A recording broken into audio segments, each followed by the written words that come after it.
America और Iran का युद्ध विराम समझौता खत्म। अंकारा में डोनाल्ड ट्रंप ने इसका ऐलान किया। ट्रंप ने कहा ईरान से अब नहीं होगी कोई वार्ता। डोनाल्ड ट्रंप ने कहा वो बीमार मानसिकता वाले लोग हैं। ट्रंप के ऐलान से कच्चे तेल की कीमतों में भी उछाल देखने को मिला। तो ये ब्रेकिंग न्यूज, बड़ी खबर। अंकारा में डोनाल्ड ट्रंप ने ऐलान कर दिया कि अब समझौता नहीं, अब कोई बातचीत नहीं, ईरान से अब नहीं होगी कोई बात। डोनाल्ड ट्रंप का ये बड़ा बयान। कह रहे हैं कि वो बीमार मानसिकता वाले लोग हैं। एक तरफ ईरान में अली खामनेई का जनाजा निकल रहा है, लाखों लोग सड़कों पर हैं, नम आंखों के साथ उनको विदाई दी जा रही है। दूसरी तरफ अमेरिका और ईरान में ये जो तनाव है और बढ़ गया इस ऐलान के बाद।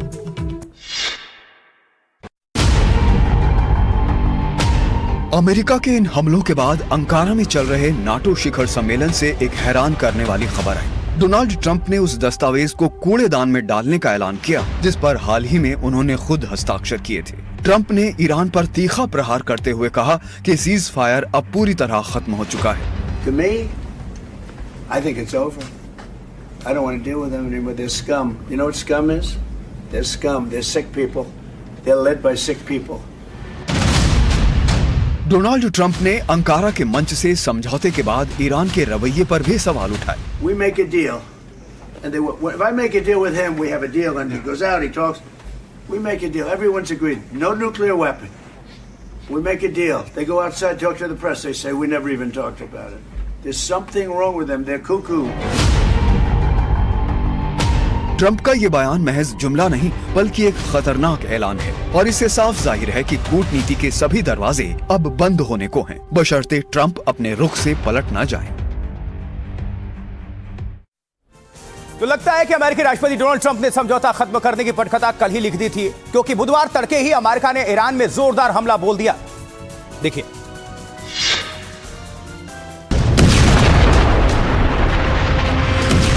अमेरिका ने एक बार फिर ईरान के साथ हुए मेमोरेंडम ऑफ अंडरस्टैंडिंग की धज्जियां उड़ा डाली। बुधवार तड़के ईरान के 80 से ज्यादा सैन्य ठिकानों को नेस्तनाबूद कर दिया गया। यह हमला महज कोई छोटा मोटा जवाब नहीं था, बल्कि air defence system, command centre, radar sites और ड्रोन लॉन्च पैड्स समेत IRGC के 60 ठिकानों को निशाना बनाया गया।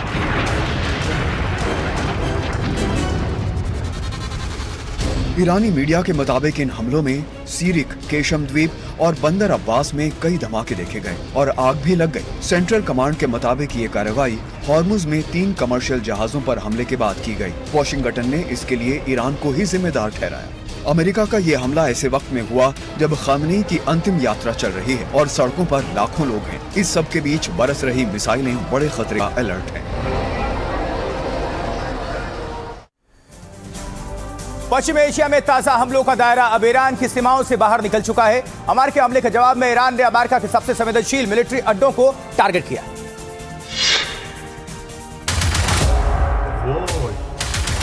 पश्चिमी एशिया में हालात एक बार फिर बेकाबू हो चुके हैं। अपने अहम ठिकानों पर हमलों से ईरान एक बार फिर भड़क उठा। लपटों से घिरे बंदर अब्बास और केशम द्वीप का हाल देखकर IRGC ने भी अमेरिका पर पलटवार किया।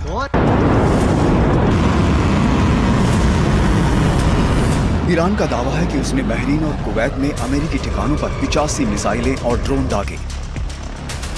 ये कार्रवाई उस हमले के जवाब में की गई जिससे सीज फायर टूट चुका है। कुवैत और बहरीन में हमले के चलते सायरन बजने लगे और अफरा तफरी मच गई। इतना ही नहीं, ईरान ने अमेरिका के MQ-9 ड्रोन को मार गिराने का भी दावा किया। उनके मुताबिक ये ड्रोन सैन्य गतिविधियों में बाधा डालने की कोशिश कर रहा था। ईरान का आरोप है कि अमेरिका अपनी हार को छुपाने और ऐतिहासिक शोक सभा से घबराकर हमले कर रहा है। दोनों देशों के बीच बढ़ा तनाव पूरे घाटी क्षेत्र को एक बार फिर युद्ध की दहलीज पर ले आया है।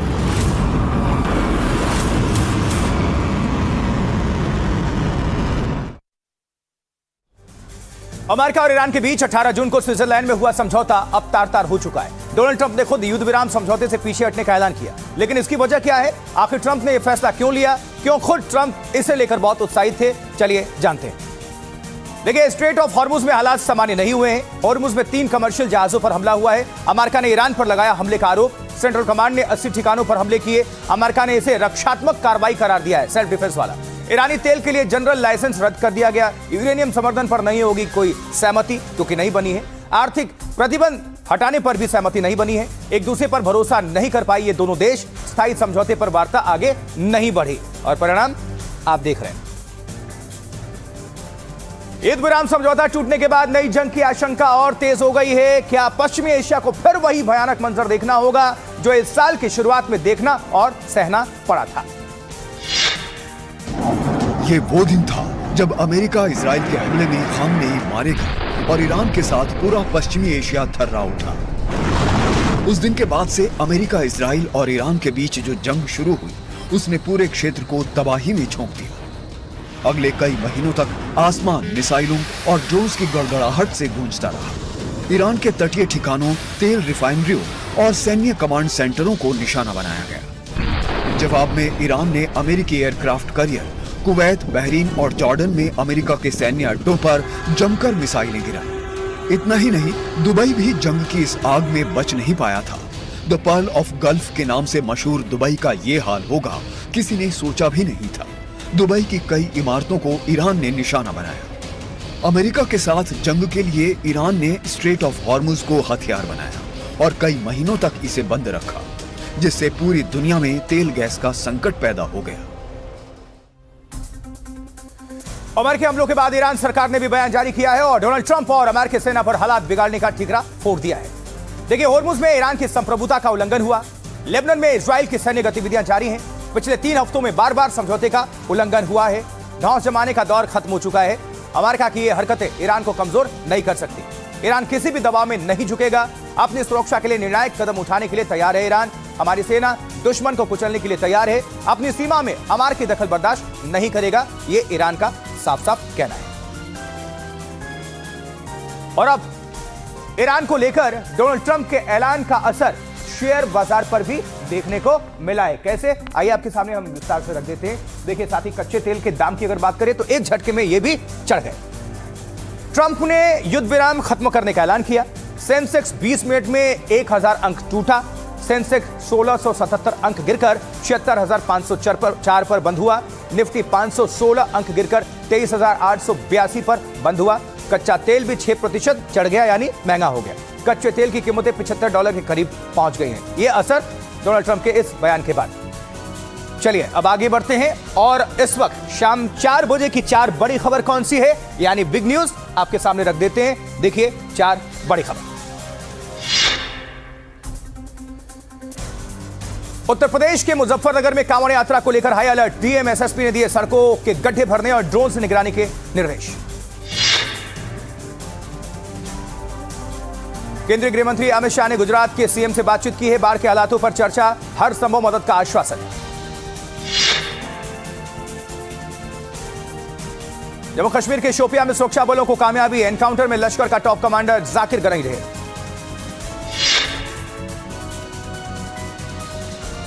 अमरनाथ यात्रा को लेकर श्रद्धालुओं में जबरदस्त उत्साह। 60,000 से ज्यादा भक्तों ने किए बाबा बर्फानी के दर्शन। राम मंदिर दान गबन केस में महासचिव पद से इस्तीफा देने वाले चंपत राय ने आज ट्रस्ट के कोषाध्यक्ष गोविंद गिरी से मुलाकात की और इस बीच फैजाबाद बार एसोसिएशन के अध्यक्ष कालिका प्रसाद मिश्रा ने कहा है कि दान गबन में बड़े पदाधिकारियों के खिलाफ कार्रवाई नहीं हुई तो वो आंदोलन पर उतरेंगे।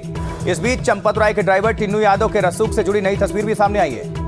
इन तस्वीरों में दिख रहा है कि टिन्नू यादव किसी वीआईपी की तरह मंदिर में काम करता था। उसे कहीं भी आने जाने की छूट थी। बड़े कार्यक्रमों में वो किसी बड़े अधिकारी की तरह ही पेश आता था। और था कौन? चंपत राय का ड्राइवर। ये तस्वीरें राम मंदिर चढ़ावा चोरी के आरोपी टिन्नू यादव के रसूख की गवाह है। वो कभी राम मंदिर के शिखर पर चढ़ा दिख रहा है, कभी राम मंदिर परकोटे में दुर्गा मंदिर के कलश स्थापना में मुख्य भूमिका में दिख रहा है। मंदिर के अंदर तमाम कार्यक्रमों में वो अहम भूमिकाओं में मौजूद रहता। मंदिर परिसर में किसी वीवीआईपी की तरह गोल्फ कार्ट में घूमता दिखता। साफ दिख रहा है कि ट्रस्ट के महासचिव पद से इस्तीफा देने वाले चंपत राय का ये ड्राइवर मंदिर में कितना प्रभाव रखता था और इसी का इस्तेमाल उसने चंदा चोरी के लिए किया। उधर सवालों में घिरे चंपत राय ने तीर्थ क्षेत्र भवन में ट्रस्ट के कोषाध्यक्ष गोविंद गिरी से करीब 2 घंटे तक मुलाकात की। इस्तीफा स्वीकार होने के बाद चंपत की ट्रस्ट के किसी पदाधिकारी से ये पहली मुलाकात है। इससे पहले चंपत राय ने अपनी पहली चिट्ठी में खुद को निशाना बनाने पर नाराजगी जताई थी। अनिल मिश्रा और स्टेट बैंक ऑफ इंडिया पर सवाल उठाए थे। गोविंद गिरी ने इसके अलावा ट्रस्ट के विशेष आमंत्रित सदस्य पद से हटाए गए गोपाल राव से भी मुलाकात की।